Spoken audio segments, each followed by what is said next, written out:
Hey guys, and welcome to a video covering the upcoming skilling boss and the new Croesus front. In this video we're going to discuss all the information shared in the latest livestream, and as a quick reminder, if you like content about RuneScape, be sure to subscribe and hit that notification bell. With that being said, grab your cup of tea, sit back, relax and enjoy.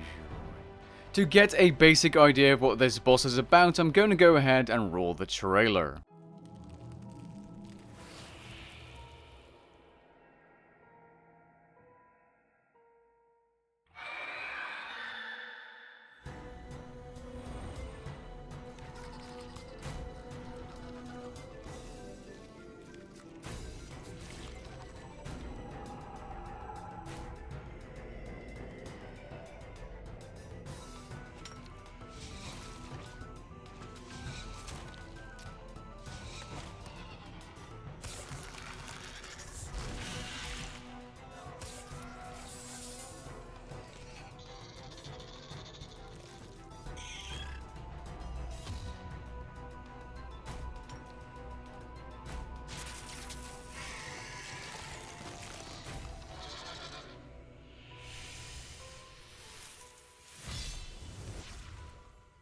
On the 27th of September, the third Elder Godwitch dungeon front will be released, featuring the first skilling boss in RuneScape. This boss will give players that don't necessarily do combat the same or almost the same bossing experience, as that was apparently the goal of this boss.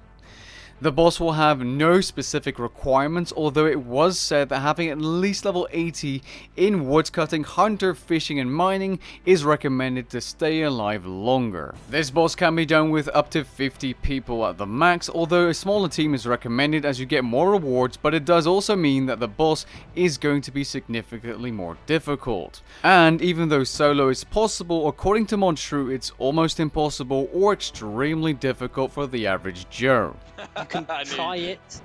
You can try it if you want. I don't believe it's physically possible. No, it probably is possible, but it would take a while. It is designed as a group boss. As Montrue says, this boss is designed to be a group boss, and so there will be public instances you can join, which Iron Man can apparently also use. This boss cannot be killed, but he can be defeated much like Queen Black Dragon. You have kill count, a boss pet, a variant of that pet at 1000 kills, a boss log and a title, basically everything you'd want from a normal boss, and this boss is also included on the new skilling bosses section for Reaper Crews, meaning skillers can now actually do Reaper Crews, and gain Slay experience outside of Soul Wars and Treasure Hunter. The boss is also required for the Final Boss and Insane Final Boss titles. According to the JMods, this is going to be a much more intense skilling boss fight than the skilling bosses on old school RuneScape. If you're wondering about leeching, XP is gained by doing actions, and the less you do, the less you'll gain from the boss. If you do nothing, you will gain nothing. Also, it is worth noting XP scales with levels, and the higher level is, the more experience you'll gain, as you'll be able to do more throughout the bossing encounter. The boss has no hard mode, and there's only one mode, but health does scale with the amount of players in the instance. It is also worth noting that drops are added to a chest on kill. The number of drops vary from 1 to, I quote, a fair amount higher. I'm assuming 5, maybe 6, which will probably depend on the amount of skilling you do throughout the encounter.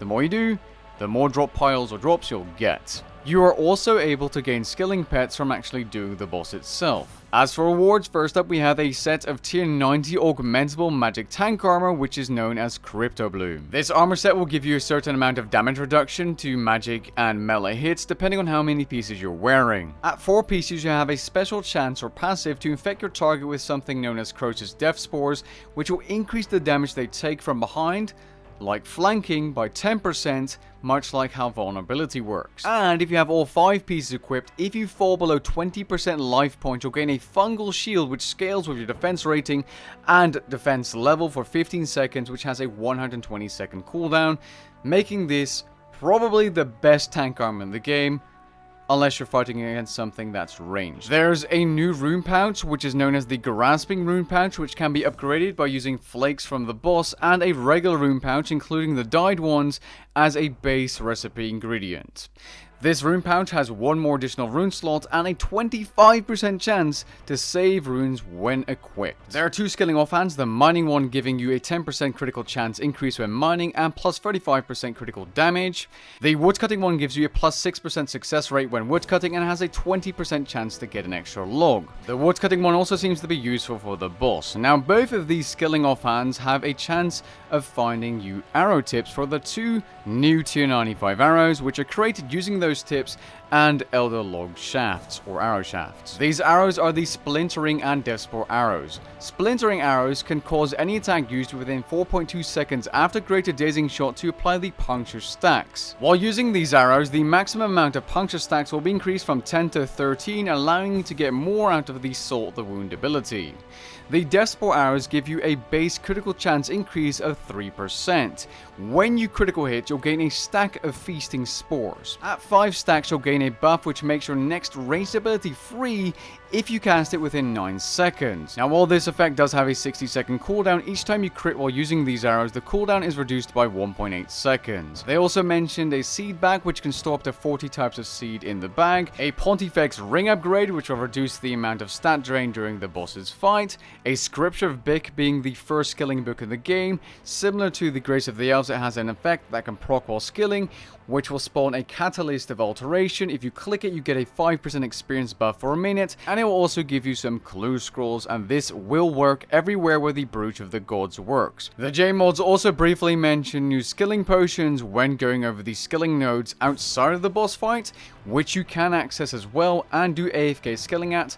These will require level 88 and 92 for the mutated version to access. Now these nodes do not deplete, and according to Mod Shrew, these will be very desirable for an AFK player, but it wasn't really clear on if the experience rates would be much better or on par with relevant methods at the same level. To clarify, there will only be woodcutting, fishing, mining, and hunter nodes. Overall, I do think this looks exciting, especially considering that the J-mods did say they tried their best to make this as exciting as possible, even though it's a skilling boss. So I'm curious to see how that statement will hold up once this boss is released.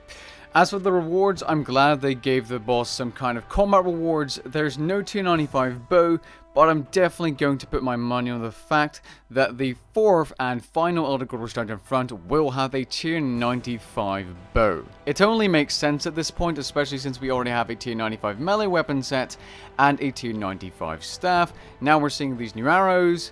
It's 100% going to be in the next and final front. If you're wondering why I didn't mention too much about the fight itself, that's because they didn't actually share many details on how the boss's mechanics work, but I assume this is something they'll either explain just before the update, and if not, we'll find out during the update. If you enjoyed the video, leave a like down below and let me know what you think about this new boss down in the comments below.